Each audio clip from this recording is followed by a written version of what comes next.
بچے جب نمازوں کو لگیں گے اور نمازیں ان کو سکون دیں گی تو وہ پروسیس ہی اس کو ان کو پختہ کرے گا. وہ انگریزی میں کہتے ہیں practice makes the man perfect. لگے رہیں اسی کام پر. نماز ابتدا بھی ہے، نماز انتہا بھی. جب اب شروع کرتے ہیں تو اوکھی ہوتی ہے، اور انتہا یہ ہے کہ نماز چھوڑنے سے تکلیف ہوتی ہے. شروع میں پڑھنے سے تکلیف ہوتی ہے اور انتہا یہ ہے کہ چھوڑنے سے تکلیف ہوتی ہے.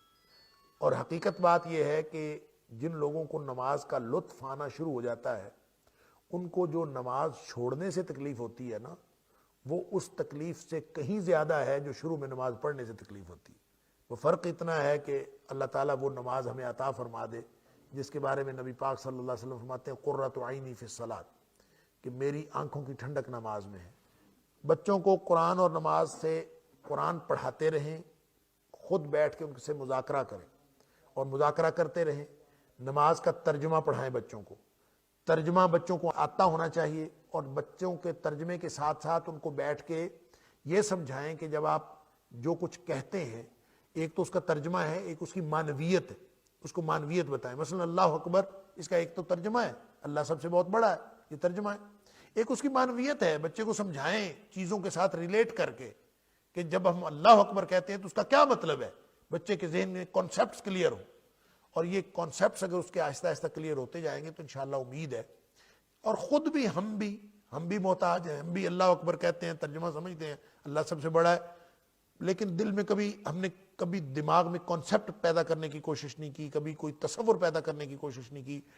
نماز ساری کی ساری تصورات پر مبنی ہے اور اپنے آپ کیفیات پر مبنی ہے.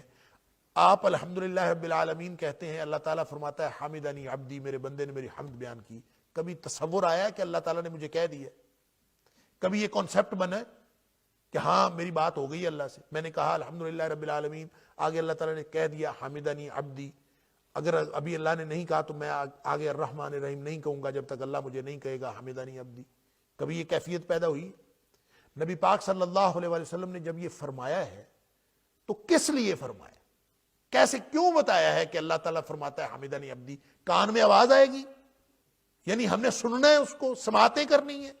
نہیں، تصور بنانا ہے، کیفیت بنانی ہے کہ میں نے الحمدللہ رب العالمین کہا، اب میرے اللہ نے میری بات سن لی. میں نے کیا کہا، میرے اللہ نے کیا کہا؟ میرے اللہ نے کہا حمدنی عبدی، میرے بندے نے میری تعریف بیان کی، حمد بیان کی. اب یہ کیفیتیں ہم نہیں بناتے، ہم بچوں کی کیا بنائیں گے؟